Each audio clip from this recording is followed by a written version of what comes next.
a lot of very important information to share. So first of all, I'm going to share my screen, and we're going to check out some of the information that what happened to my other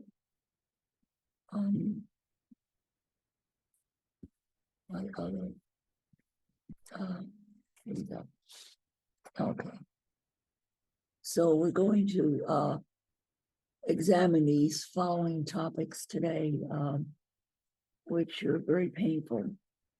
And today, the Israeli bulldozers used, the Israelis used bulldozers to dig up some 1,100 graves at the Al-Tufa cemetery and steal the bodies. Israel is accused of taking body parts and newly buried bodies after the bodies have been moved to an undisclosed location. We'll talk more about that in a minute. So in the last 24 hours, Israel bombed civilians, buildings, homes, specifically targeting civilians, 20 people. That all went to such a safe area in the south. Of course, now there's no safe U.S. They're over bringing the total to over 22,722 killed, including over 10,000 children named, children killed, and 10,000 children named, and 20,000 children orphaned. So the world who claims they care about children and women, this is all BS. Over 1,000 children have been born in Gaza this month, with many mothers unable to feed them. And during war, many children are born prematurely with no prenatal care available. And this means that they are born underweight and vulnerable. And so these children have a high risk of mortality, as well as, and because of the unsanitary conditions, the mothers also have a high risk for mortality from infection, which is common after birth. So this is a genocide of the women and children, especially. The mothers are often not able to feed them. Mothers have trouble breastfeeding them because the mothers are malnourished, so they're not able to feed their babies. Over 50% of the children in Gaza have severe malnutrition, and this causes diarrheal disease. They're cold because it's winter in Gaza. People think the Middle East is hot. It is not. They have winter and it gets very cold. They have no blankets, no shelter, no warm clothes. And the malnutrition causes terrific impact in growth of the child, just not physically, but irreversible delays in brain development and function. And Israel has forbidden much of the aid into Gaza, so they're not allowing aid into Gaza, and they're forcing the displacement of people into Gaza, into the south, where it is not safe. We're also going to listen to the excellent video by Nora Barrows-Friedman talking about day 89 of the war in Gaza. That was yesterday. With a panel of experts, she'll discuss, and she's, from the Electronic Intifada, she will discuss the assassination of Salah al-Alawi al-Khoury in Beirut and Hezbollah's extensive retaliation against Israel, sending rockets far into Israel with the message that Hezbollah can attack deep into Israel.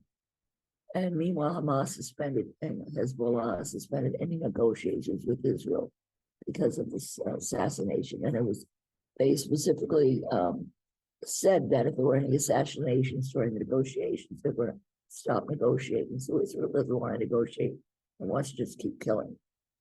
And of course, this endangers the hostages. So there's no negotiations over the hostages.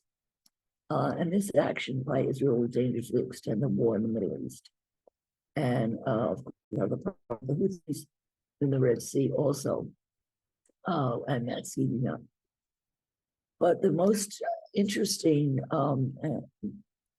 article and discussion is something that made my blood boil on the 28th when I saw the article by the New York Times that revisited the reported rapes of October 7th, where the Israel and the New York Times claimed that Hamas had a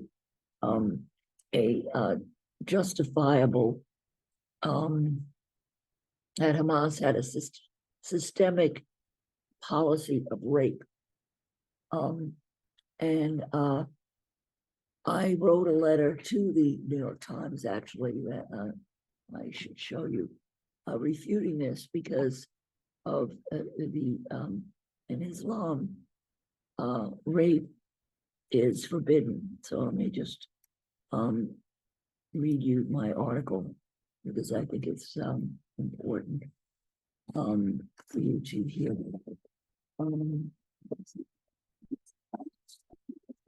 Article.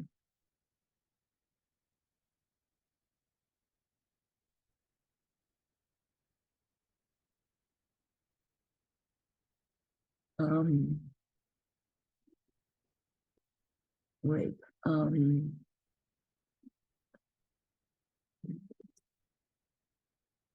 Rape is forbidden. Here we go. Automatic reply. Thank you for your letter. Letter selected. They'll let me know. Blah blah blah. So let's see if they have my letter attached to it.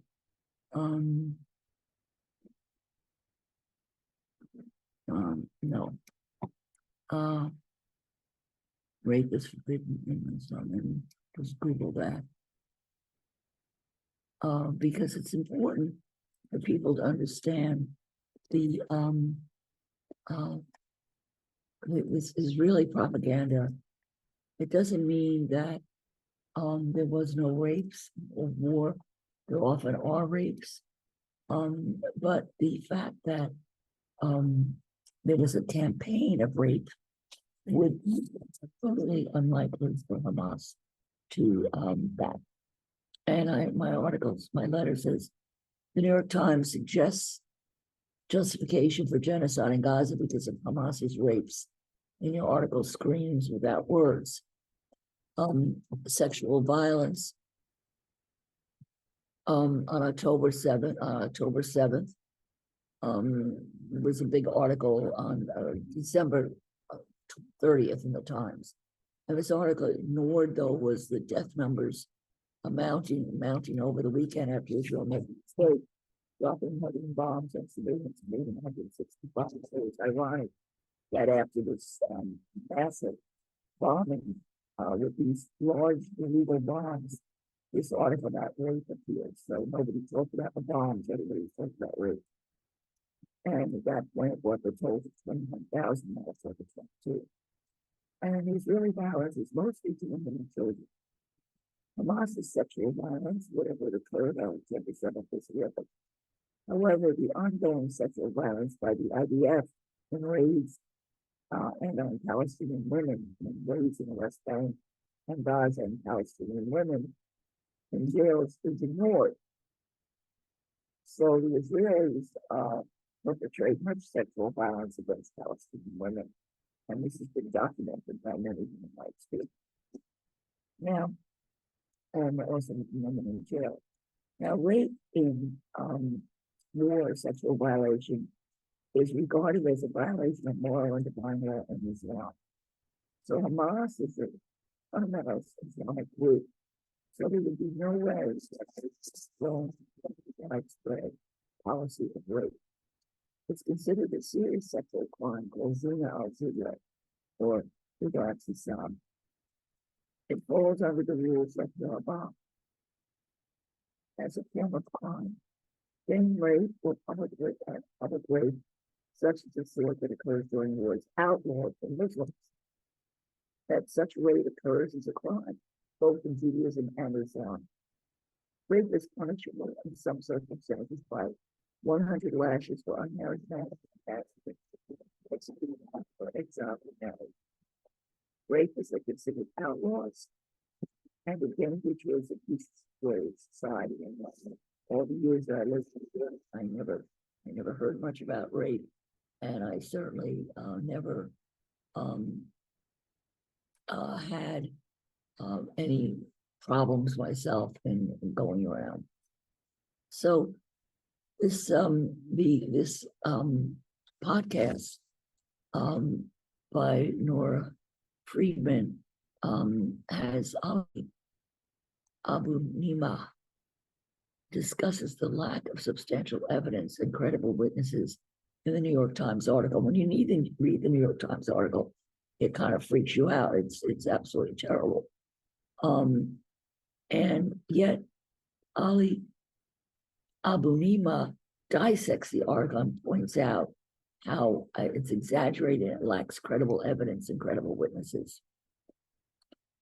Also notable are the extensive protests against Netanyahu and his government in Israel that reveal that most people do not support him, and that the especially the hostages' families don't support him. Some call for him to resign. I'm going to put my earpods in. I think maybe you can hear better on and Blinken today visited Turkey about talking about the humanitarian crisis in Gaza. This is his 5th visit. He stated that the U.S. does not want to see any escalation, and he tries to do a PR campaign claiming that the United States is concerned about the humanitarian crisis and wants to convince Israel to open up more entrees for aid. He also talked about the day after the war and is not happy with Israel's policy to get all the people in Gaza to leave. However, the United States does have the power to force Israel to open up the more crossings, more entries for humanitarian aid, but it hasn't done so. And so this is just another bombastic PR stunt to try to make the United States look good and people avoid people from following the truth. Hi, welcome on Zoom. Norby, hi Norby.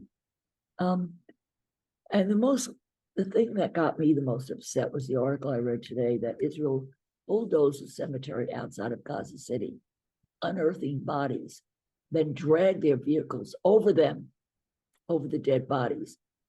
In a statement released Saturday, the media office said that Israeli forces used bulldozers to dig up some 1,100 graves in the Al Tufa cemetery and steal the bodies of the newly dead. Their brutality and vicious racism extends even to the dead. And they've raised many, many cemeteries in Gaza. And it claimed that they use some bodies to harvest body parts, like if they're fresh bodies, they take body parts out of them.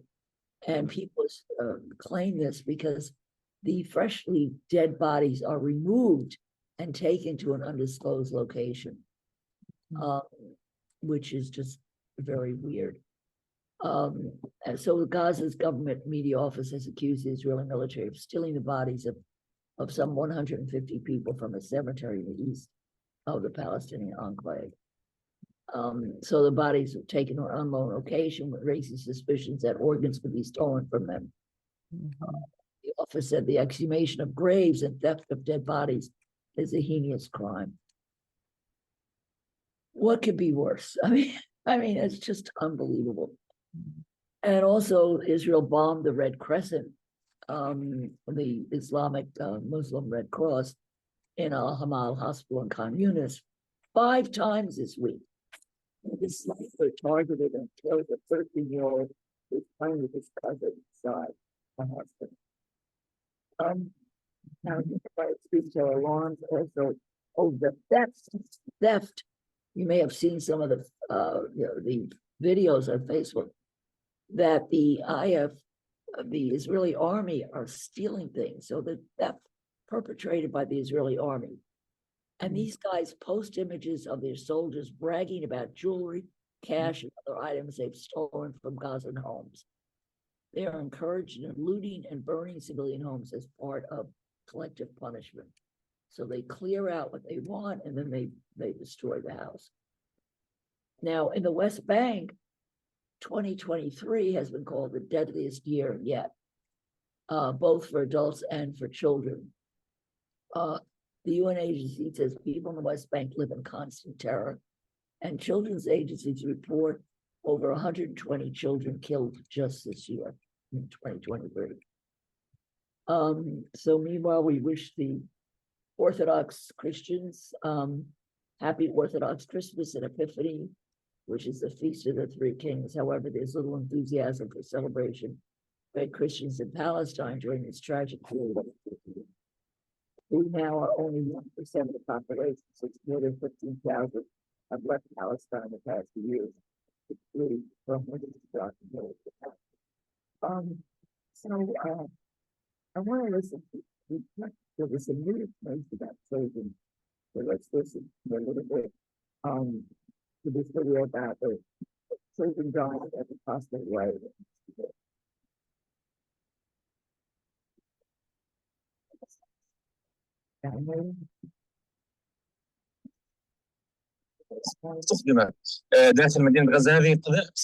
These are empty casings of the munitions that were used by the occupation forces in Gaza City.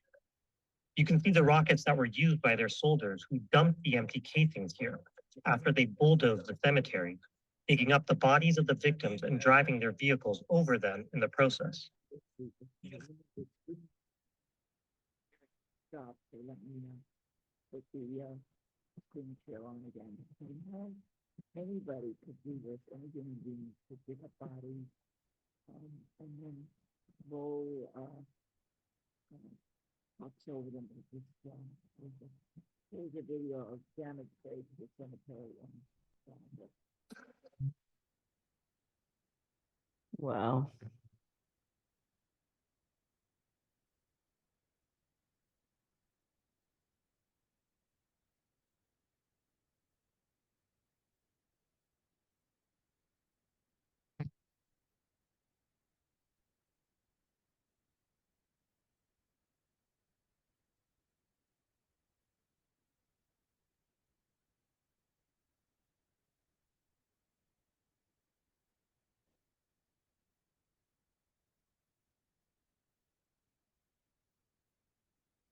Wow.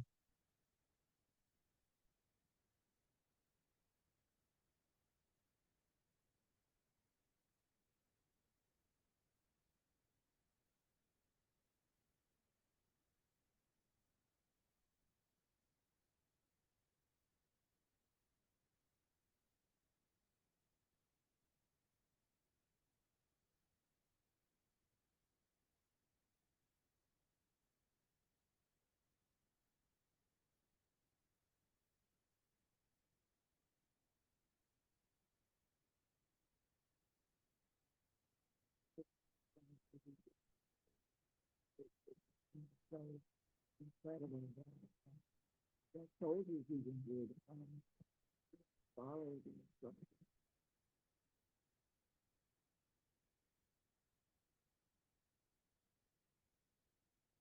Open, incredible.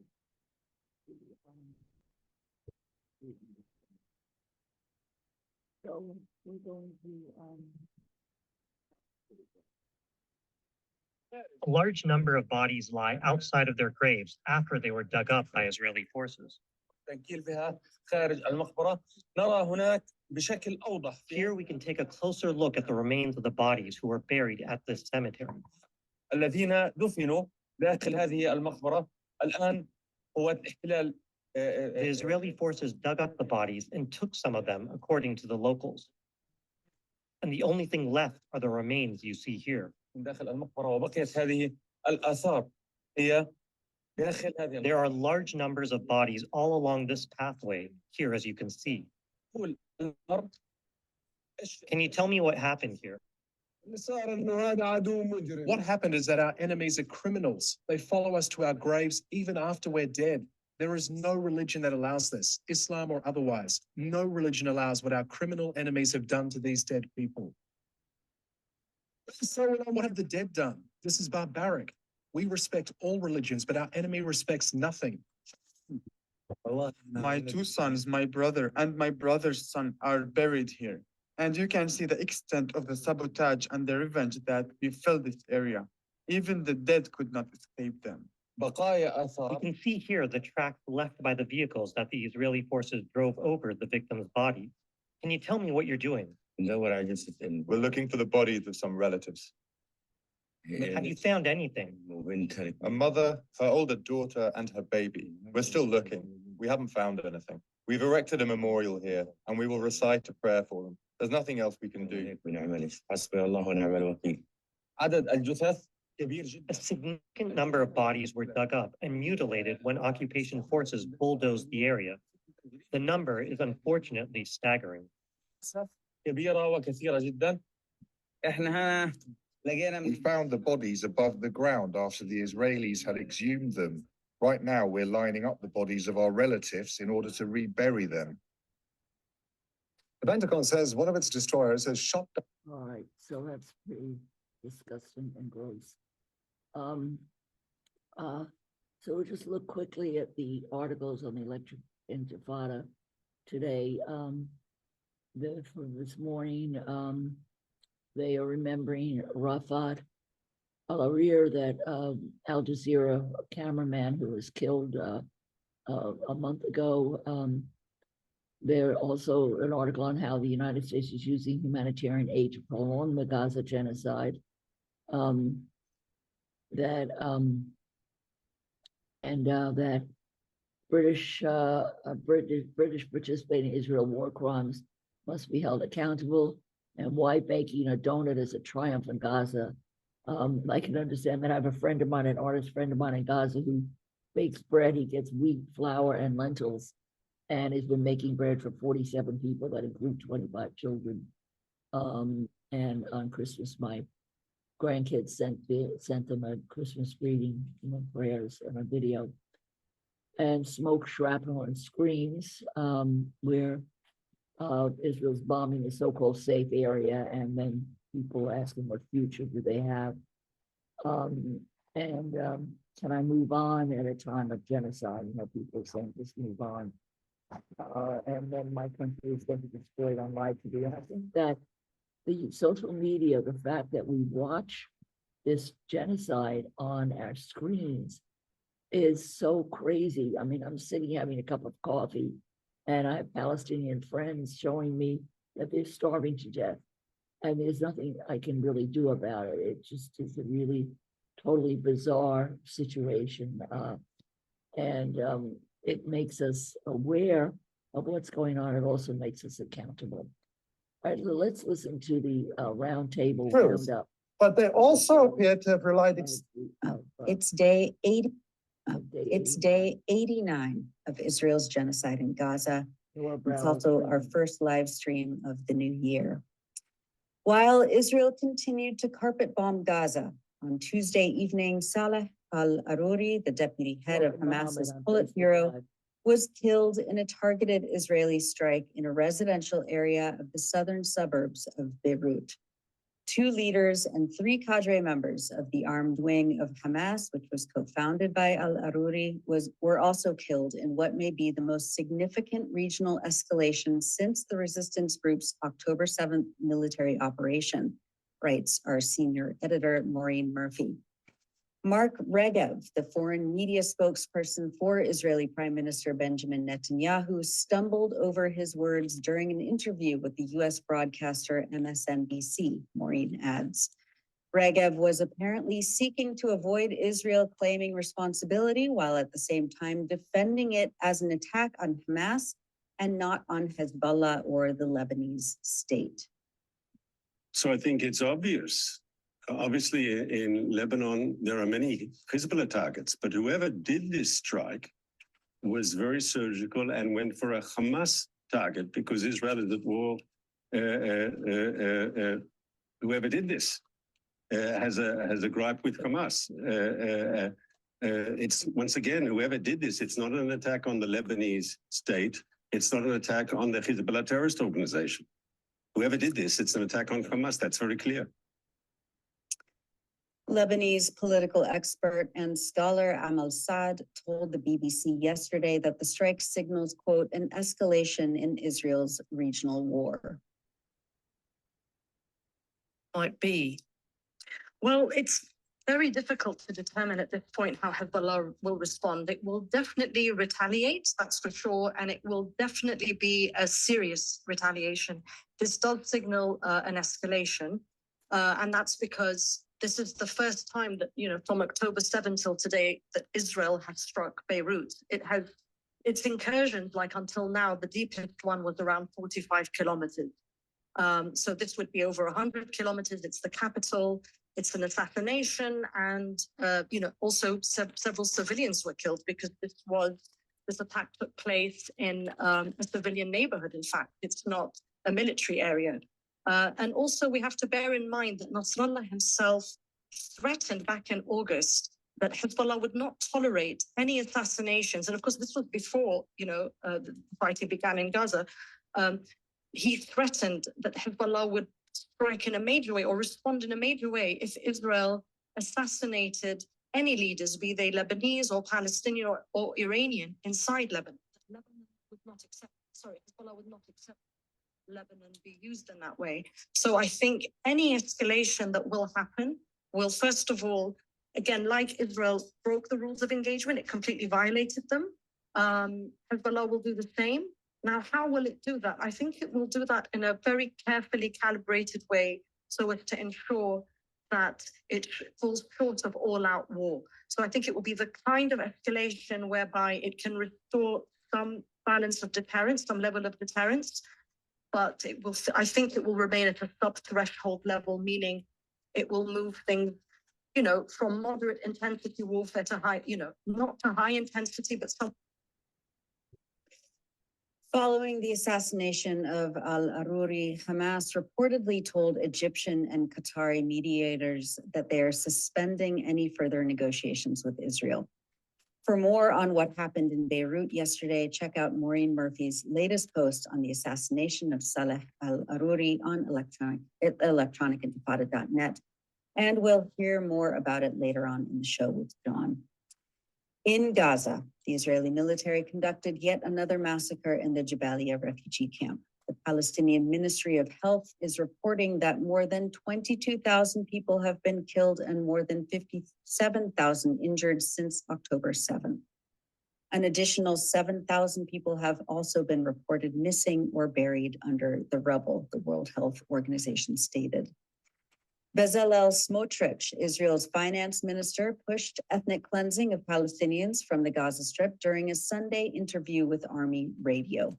Smotrich said, quote, "We need to encourage immigration from there. If there were 100,000 to 200,000 Arabs in the Strip and not 2 million, the whole conversation about the day after the war would be completely different," he asserted.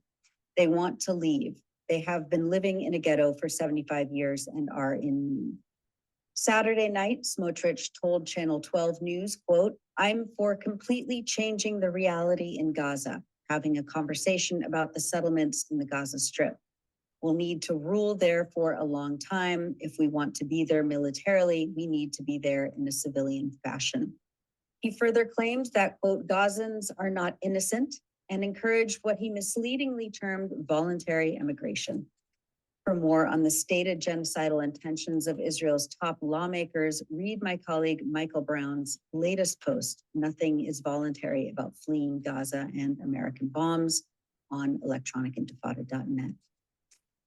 The World Food Program on Tuesday highlighted, quote, the threat of starvation and disease in heavily built up areas where tens of thousands of people have fled intense bombing campaigns in the enclave's north and center. People often go the entire day and night without eating. Adults go hungry so children can eat, the agency said. Israel continued attacking the Palestine Red Crescent Society's headquarters at Al-Amal Hospital in the southern city of Khan Yunis. Israel targeted the hospital 5 times last week. On December 24th, An Israeli sniper drone targeted and killed a 13-year-old boy while he was playing with his cousins inside a room at the hospital facility. The next day, PCRS ambulance teams in Khan Yunis came under Israeli artillery shelling while recovering the bodies of several people. In two separate instances yesterday, Israeli bombardments killed 5 displaced persons, including a newborn baby, and injured 3, including a volunteer first responder at the PCRS facility, according to the medical service. Human rights groups say they are alarmed at, quote, systematic Israeli theft occurring in Palestinian civilian homes in Gaza. Euro-Mediterranean Human Rights Monitor stated that, quote, the Israeli army has unleashed its soldiers in the Gaza Strip not only to kill, but to engage in immoral activities such as property theft and looting during raids on Palestinian civilian homes. In a new report, the group says that there are a number of cases that, quote, show participating in and witnessing the deliberate theft of the assets and money of Palestinian civilians, including laptop computers, gold, and large quantities of cash. Israel's army has been conducting ground military operations in the Gaza Strip since October. These operations, Euromed Monitor says, quote, have included raiding homes, storming residential areas, and conducting arbitrary arrest campaigns against civilians. According to testimonies gathered by Euromed Monitor, the Israeli army's crimes extend beyond arbitrary detentions, enforced disappearances, and field executions. They also involve the intentional destruction of property, the theft of personal belongings, and the looting and burning of homes, all part of a systematic strategy that is evidently based on collective punishment of the Palestinian people. Based on the testimonies it has been documenting, the Euromed Monitor team stated that its preliminary estimates suggest that the Israeli army may have looted valuable possessions worth tens of millions of dollars, in addition to stealing personal belongings from Palestinian civilians. Israel's soldiers themselves have published videos on social media platforms documenting their deliberate sabotage of the civilian homes in the Gaza Strip. Euromed Monitor pointed out, or their spraying of racist Zionist slogans on walls, in addition to bragging about seizing Palestinians' money and valuable possessions. And finally, in the West Bank, Israeli forces surrounded the Tabet hospital in Tulkarem, a city in the northern occupied West Bank, in yet another invasion on Tuesday. The occupying army declared the Nur Shams refugee camp a closed military zone. Also on Tuesday, Israeli forces killed 4 Palestinians and injured 6 others during a 6-hour invasion that they carried out in Azun, according to the United Nations, leading to armed defense by Palestinians. 1 Israeli soldier was reportedly injured. My colleague Tamara Nassar writes that, quote, as Israel's ongoing genocide of Palestinians in the Gaza Strip carries on without interruption, 2023 has been the deadliest year in the occupied West Bank since UN monitoring group OCHA began recording casualties in 2005. Israel is subjecting Palestinians in the occupied West Bank to a state of, quote, constant terror, a report released by the United Nations Human Rights Office has warned. With over 120 Palestinian children killed by Israeli forces in the area this year, children's agency UNICEF has also described 2023 as the, quote, deadliest year on record for Palestinian children in the occupied West Bank, including East Jerusalem. Tamara adds that, quote, while focus has been on the Gaza Strip, settlers have gunned for a second Nakba in the occupied West Bank. This year marked a growth in illegal construction by settlers unprecedented since the Second Intifada, the UN Human Rights Office said, citing research by Israeli organizations.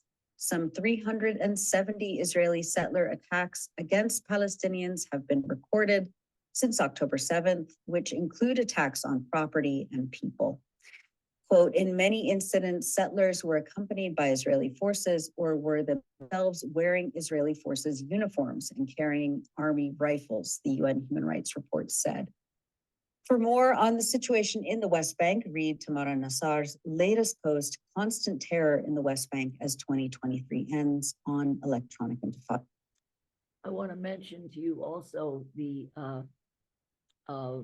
group Not on Our Dime, which is a group in New York City, organized actually by a city, by state assemblymen who are contesting the tax exempt status of many groups in New York that support the settlements, so that they're trying to get their tax exemption removed. And there's been many protests at their offices, which are located around, one of them, a few of them around Macy's and 34th Street. So that there are groups going after these settlers and after these settlement groups. But unfortunately, people high up in the Biden administration, for example, Kamala Harris's husband, is a big supporter of the settlements. .net. And now we're going to turn to our program. Later on, as always, we'll. This is where they're going to discuss the article about rape in the New York Times. So you need a strong stomach to go through this. I read the article, I was furious, and I wrote that letter to the Times that I read earlier about how Islam forbids rape and war, and that there never could be a policy of Hamas encouraging rape. What individual people do, is a different story.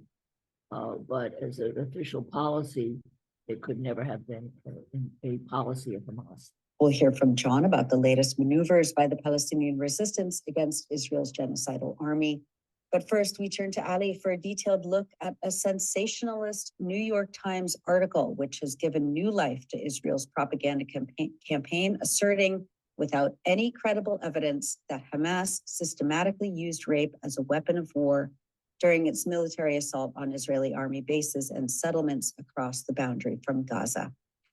Ali, let's turn to you, and just a warning to our viewers and listeners that we'll be discussing sexual violence, including graphic descriptions of the alleged acts. Ali, you're going to give us an update now on the story that we've covered before, Israel's claims that Hamas fighters systematically carried out rapes as a weapon of war on October 7th. Give us a sense of what's going on now. Yes, thanks, Nora. As you'll remember, we examined these claims in detail during our live stream on December 4th, and then we cut that into a separate video that has been viewed almost 200,000 times on YouTube. And I think we showed pretty conclusively that Israel had presented absolutely no credible evidence to support these inflammatory assertions, and that this was a propaganda campaign to demonize Palestinians as monsters, to try to erode support for them, and to distract from or justify Israel's genocide in Gaza. In other words, toxic war propaganda. We'll add a link to that video below, because a lot of the analysis we did then also applies to what we're going to talk about today. Yeah. So what's new in this story, Ali? Hasn't Israel come up with some solid evidence, that wasn't available before? What is this new evidence supposedly?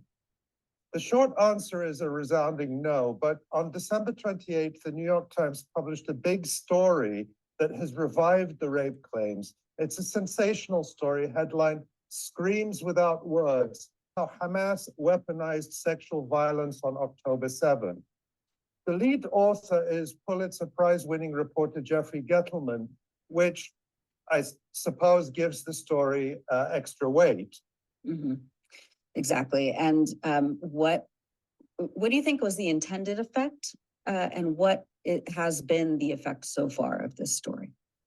Well, I can tell you personally, I've had a couple of people say to me, Ali, I watched your video from a few weeks ago, but surely now after this big New York Times investigation, you must acknowledge that the evidence is mounting that there was systematic sexual violence perpetrated by Hamas on October 7th. Right.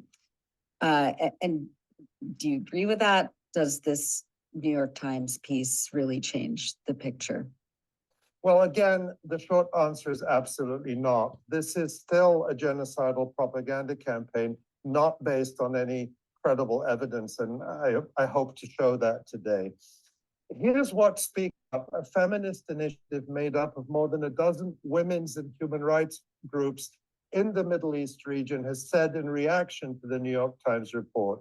They say, this report, allegedly detailing the events and claiming to verify incidents of rape, spans over 3,500 words. However, it fails to present any concrete evidence or include accounts from the alleged victims.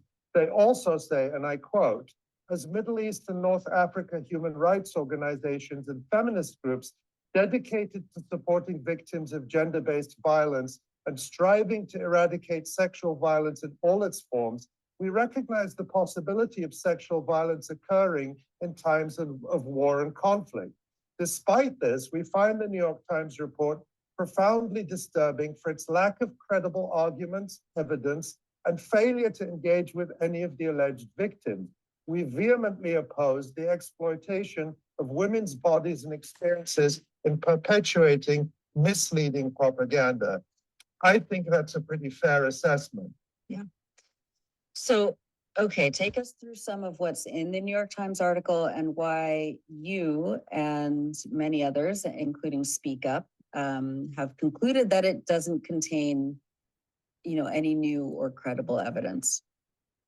Okay, so let's begin at the beginning. And again, I just want to warn people that I'm going to be reading very graphic descriptions of alleged acts of sexual violence contained in the New York Times and other sources. So please do be aware of that.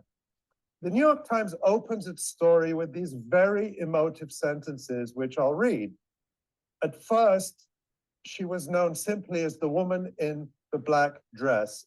In a grainy video, you can see her lying on her back, dress torn, legs spread, vagina exposed. Her face is burned beyond recognition and her right hand covers her eyes.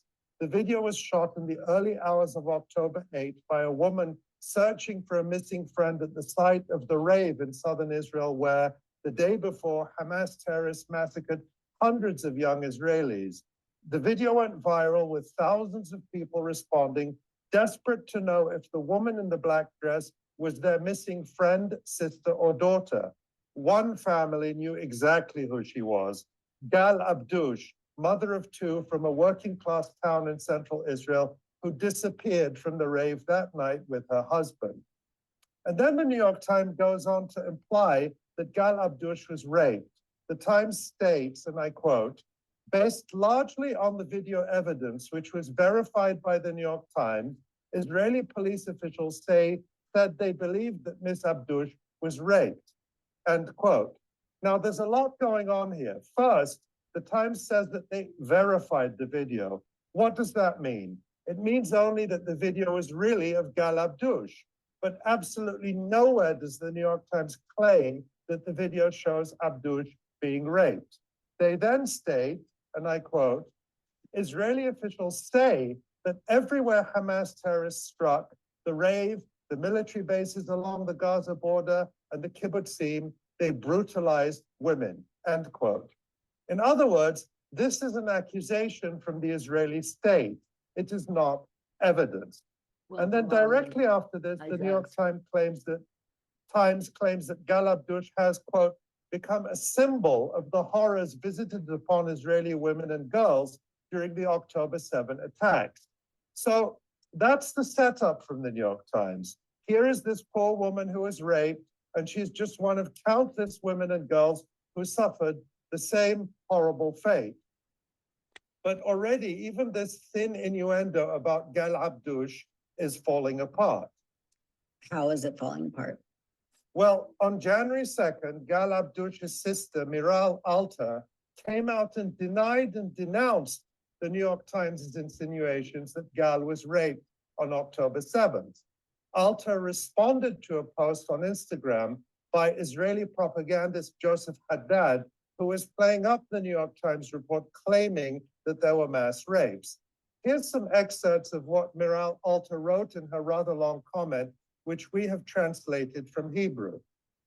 She starts by saying, so the lady in the black dress is my sister. I really don't understand all the media reports about this story. Why do I say this? Because there were so many horrible stories, even more horrible. So why especially her story? It's all because of one video that was distributed without the family's knowledge, without permission. And then Miral Alter says, and I quote, yes, they raped. Yes, they slaughtered, cut off heads and body parts. But in the case of my sister, no. Why not? At 6:51, Gal sends us a message to the WhatsApp group. We are on the border. You don't understand what's going on. Such explosions. We are out of here. At 7 o'clock, my brother-in-law calls his brother and says, they shot Gal. She is gurgling. So how in 4 minutes did they rape, slaughter, and burn her? End quote. So note here that Miral Alter is repeating the widespread claims that there were rapes and torture, which she, like all Israelis, has been fed by the government and media. But she specifically and categorically denies that the family believes this happened to her sister Gal Abdush. And she points out that from their perspective, this story is totally implausible. Miral Alter also states, quote, there is no medical evidence or test proving she, Gal, was raped. I mean, putting journalist malpractice aside, why didn't she say this to New York Times reporters? Why do you think that the reporters have went with this as their kind of focus of the story? And why do you think Miral Alter is saying this now? Well, that's the amazing thing. According to Miral Alter, the family never even knew that the New York Times was writing about the alleged rape campaign or was going to allege that Gal Abdush was raped. She indicates that the family was manipulated by the New York Times. And she says, quote, note, the New York Times came to us saying they wanted to write an article memorializing Gal and Naji, and that's it. That's why we consented. We would never agree. Naji was Gal Abdush's husband, who was also killed that day.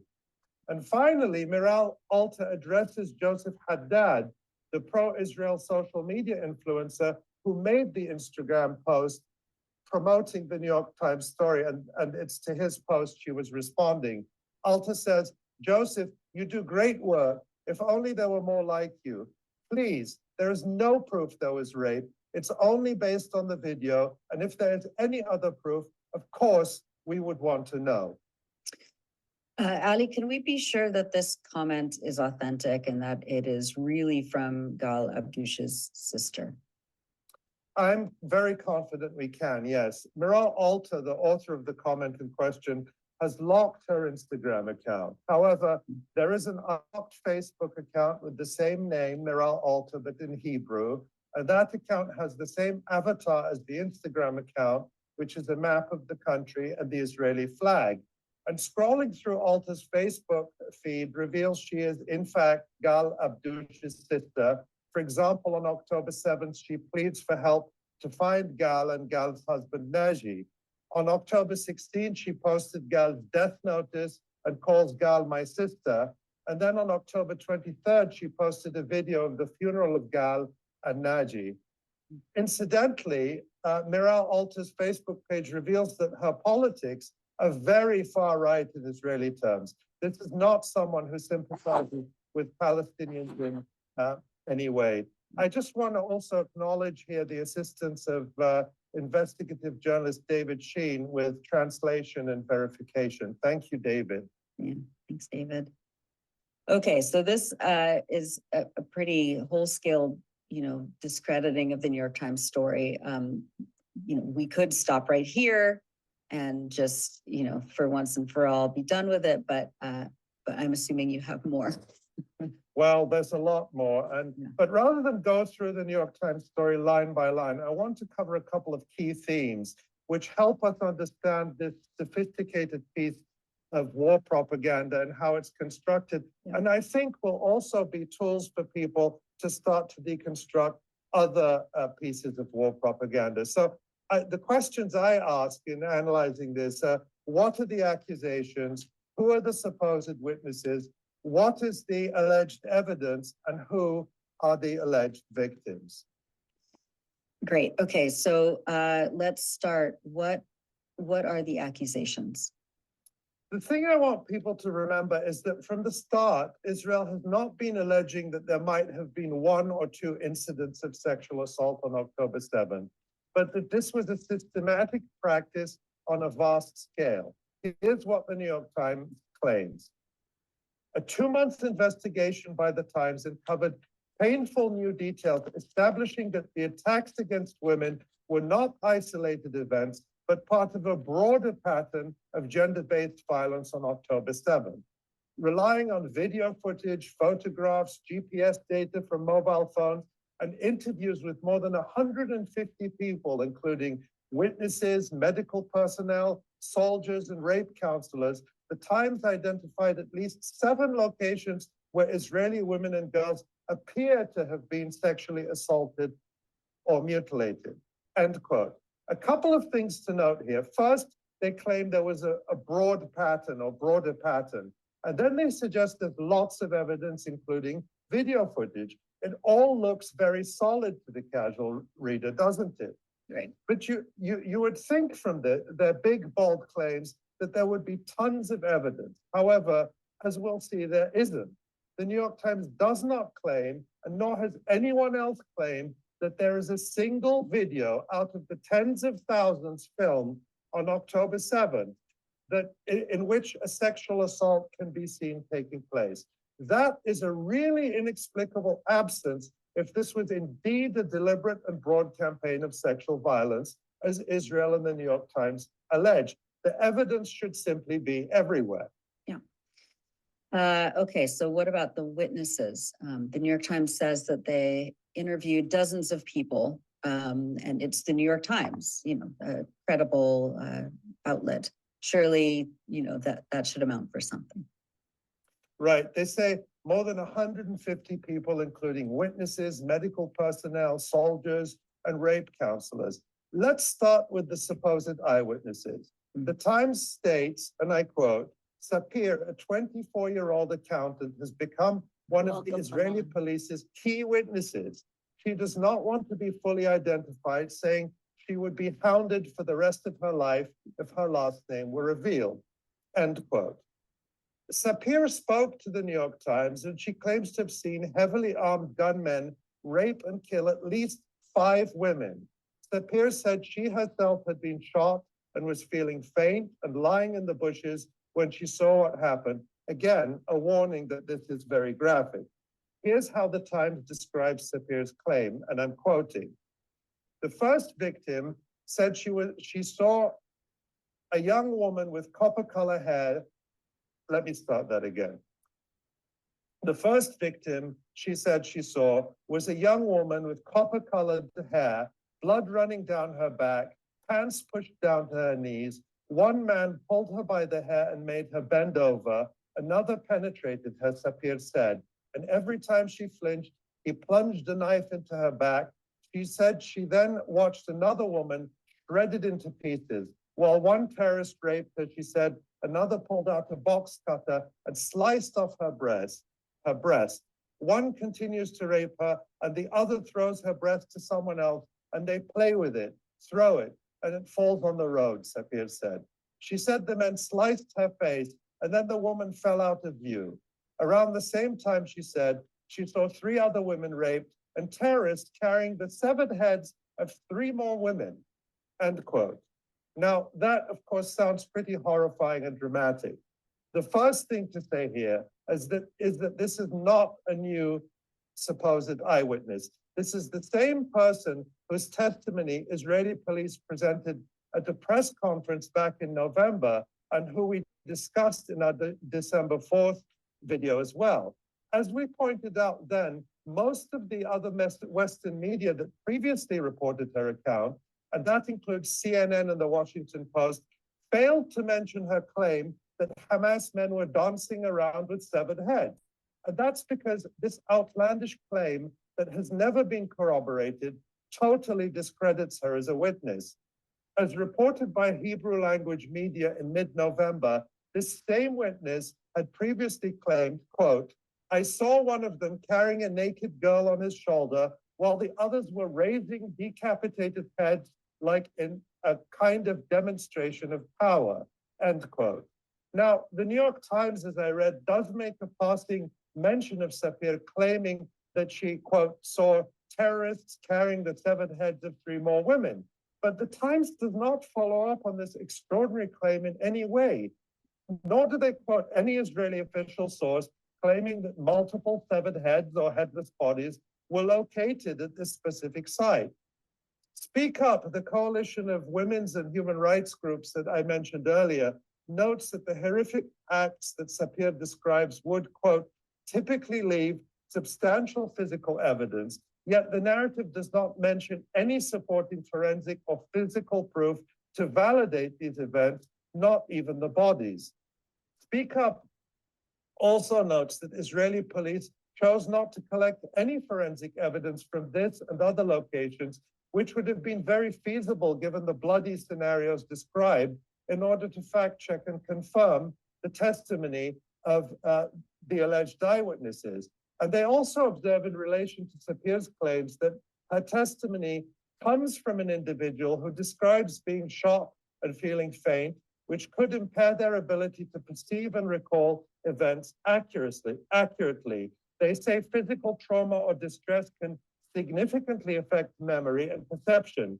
Yet this individual provides a detailed, fiction-like account that appears to have undergone no fact-checking and is suspiciously identical to wartime atrocity propaganda. Yeah. And according to the New York Times, Sapir wasn't the only witness to this key incident. Is that right? That's right. The New York Times names another alleged eyewitness to this same incident called Ura Carroll, and it describes him as a 22-year-old security consultant. He was hiding in the same location as Sapir, but the same witness, and again, he's the only other alleged eyewitness to this incident, appears to have changed his story.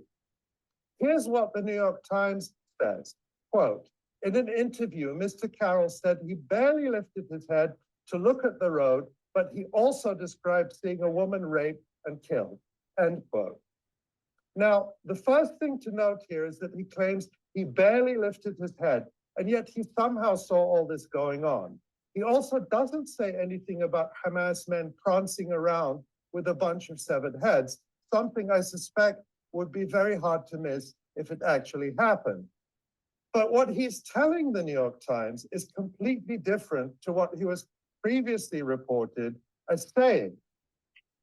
Here's how the Israeli newspaper Haaretz reported his account on November 8th about the horrifying rape, murder, and dancing around with severed heads that Sapir claims to have seen. And I quote now from Haaretz, and this was back in November. Another witness who has recounted the incident to police was a man who was hiding behind the eyewitness and didn't see the rape.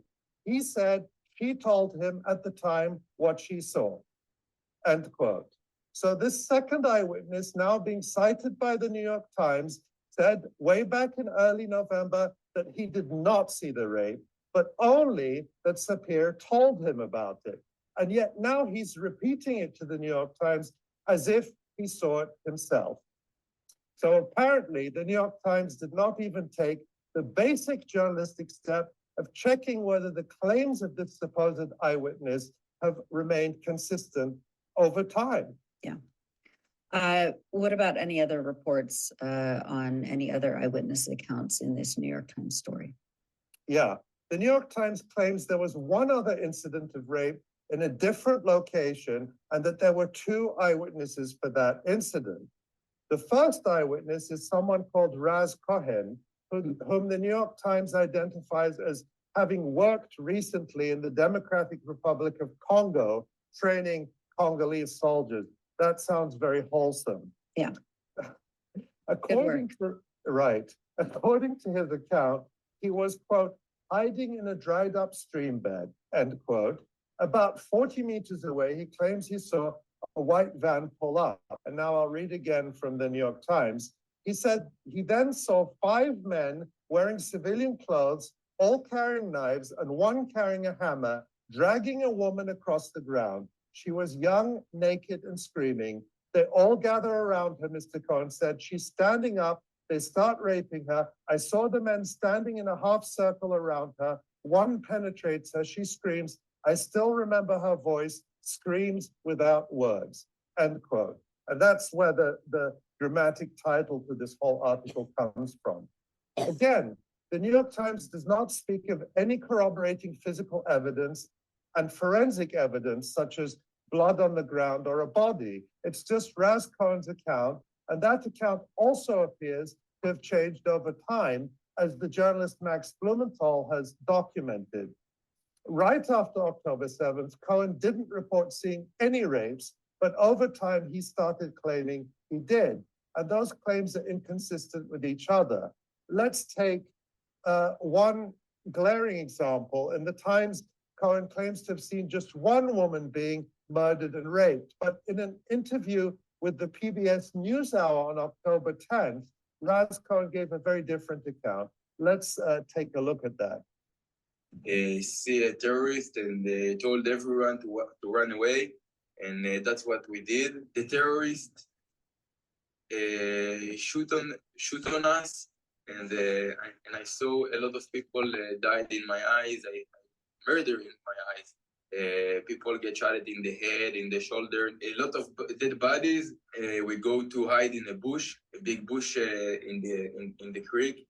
And we was in the bush something like 6 or 7 hours. A lot of terrorists go around us and searched for people to kill. The terrorists, people from Gaza, raped girls, and after they raped them, they killed them and murdered them with knives, or the opposite. Kill. And after this rape, they did that. They laughed. They always laugh. I can't forget how they laugh on the. Yeah, so as you can see, Cohen there seems to be talking about a number of rapes, but in the New York Times, it's only one. Yeah. And so, then Max Blumenthal has pointed to a number of inconsistencies over time in Raz Cohen's stories, in that he appears at the beginning right after October 7th, then he disappears for a while, and then he comes back into the media right at the point where Israel relaunched this propaganda campaign about mass rapes back in the end of November, early December, around the time we talked about it on the live stream last time. Right. And the Times claims that there is a second witness to this alleged incident too. Is that right? Yeah, the Times states, and I quote, Shoam Geta, one of Mr. Cohen's friends and a fashion designer, said the two were hiding together in the stream bed. He said he saw at least 4 men step out of the van and attack the woman, who ended up between their legs. He said that they were talking, giggling, and shouting, and that one of them stabbed her with a knife repeatedly, literally butchering her. And I mean, obviously, this is very convincing, right? I mean, that's convincing. Well, I mean, the thing to notice here is that the Times does not even quote Geta specifically saying the woman was raped, although he does claim to have seen what, by any account, would be a brutal attack. However, this is not the first time that Geta has spoken out. Mm-hmm. He's quoted in an NBC News report on October 8th, which claims he watched as a woman was cut with a knife, but there's no mention then of any rape. Geta, who has now been deployed to Gaza as part of the Israeli military, is very active on Facebook. We found none of his earlier posts about October 7th saying anything about witnessing a rape. Geta and his family also appear to be monetizing his experience on October 7th in order to sell his fashion line. But the thing to remember here is that the New York Times is claiming a broad pattern of rape as a weapon of war. But these are the only so-called eyewitnesses they managed to produce during their 2-month-long investigation. It's not very much. No. And the Times does say that they talked to rescuers and medics, right? I mean, what about the credibility of their testimonies? Right. Well, one of the key sources for the New York Times articles is actually the Israeli military. You know, the same organization that has slaughtered more than 22,000 people in Gaza over the last 3 months. And they've also been the gatekeepers for the New York Times, deciding who they can and can't talk to. The New York Times even says in the article that they could only speak to certain people under conditions set by the Israeli military. And you only have to imagine the Times taking the Russian military seriously as a source on, say, alleged atrocities by Ukraine. But that's exactly what they do throughout this article when it comes to the Israeli military, which, as we know, doesn't exactly have the best relationship with the truth. But they also appear to have relied extensively on an organization called Zaka, which the Times describes as a non-profit emergency response team, which all makes it sound very wholesome and credible, but that is very far from the case. What do we know about Zaka so far? Our friends at MondoWise published some really crucial and well-documented reporting on Zaka on December 30th. They point out that Zaka is a religious Haredi organization specializing in collecting dead bodies and body parts from sites of unnatural deaths and transporting them to morgues according to strict Jewish religious laws. It is extremely controversial, even within Israel. On religious grounds, they oppose forensic examinations and autopsies. It was founded in the late 1990s by Yehuda Meshi Zahav, who was previously the leader of Keshet, an ultra-Orthodox Jewish terrorist group that targeted forensic pathologists and used explosives against shops selling secular newspapers. Meshi Zahav led Zaka until 2021, when he attempted suicide after shocking revelations of dozens of rape and sexual assault cases against him. It has also been described by some as a militia. Now, Zaka members have been widely quoted in press reports about October 7, including this New York Times piece. The MondoWise article points out that the testimonies provided by Zaka's members, all men, most of whom are volunteers, on sexual violence on October 7, are based on their interpretation of what they claim to have seen on bodies they collected after the attack. Not only do these men lack the professional qualifications to make such assessments, they are not medical experts, but their testimonies also lack details. No age, no location, and no time. Details and/or evidence have not been given to journalists who have asked to see them while reporting on these testimonies. This means that it is impossible to either confirm or debunk them. That's from MondoWise. MondoWise also points out that many of the accounts have been contradictory and inconsistent. Even worse, many of the accounts given by Zaka members since October 7 have proven to be outright fabrications.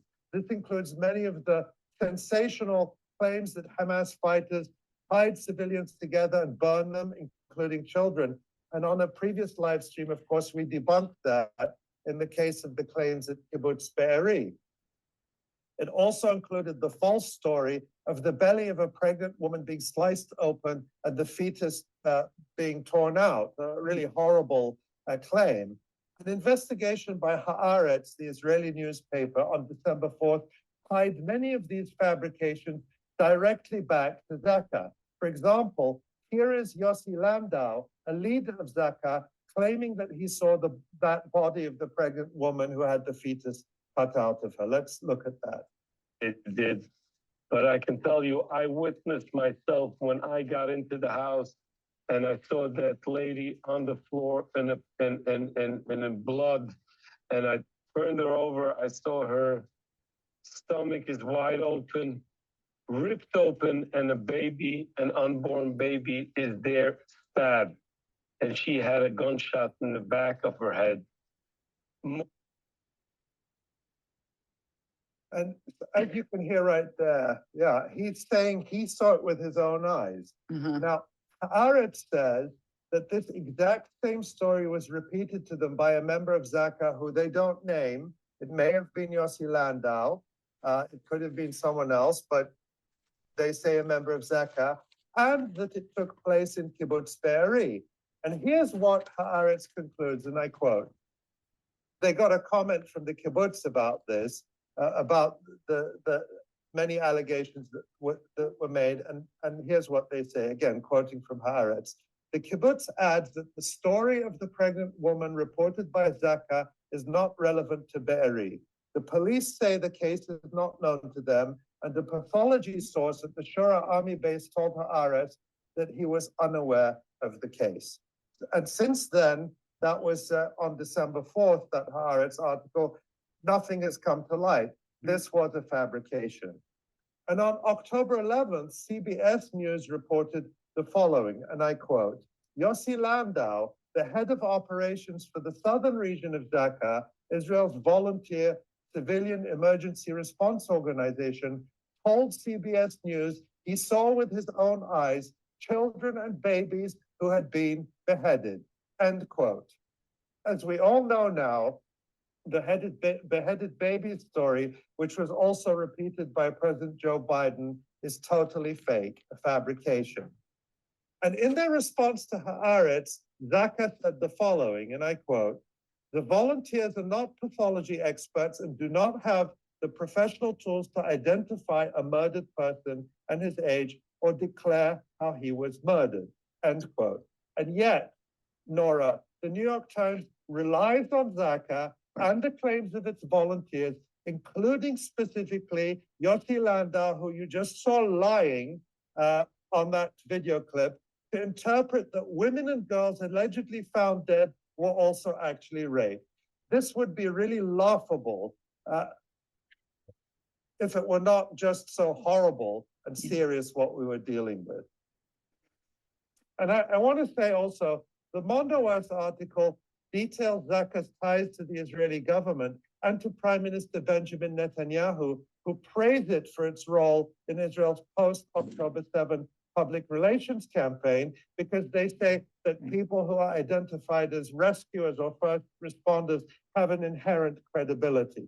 Right. So again, another like apolitical humanitarian adjacent group that has absolutely no stake in, you know, fomenting or coming up with any of these like absolutely atrocious stories. All right, we're gonna end there because our time is over. But I want to thank everyone, both the people on Zoom and the people on Facebook.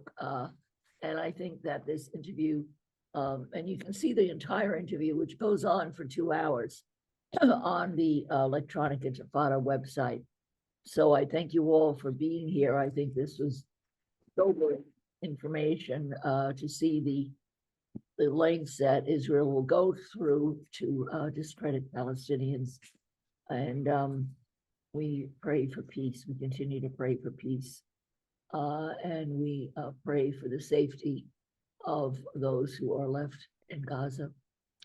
So I'm going to end the share, and we will sign off. Thank you, Norvi. Good to see you, and Happy New Year to everyone. Happy Orthodox Christmas to everybody, and Happy Epiphany. And Ramadan is coming up in 60 days. So hopefully things will settle down. This cannot go on forever, although I think Israel wants it to. So take care, everybody. We're having a snowstorm in New York, so everybody in New York stay warm. And I'll see you next Saturday. Ma salama. Shukran katir, everybody. Bye.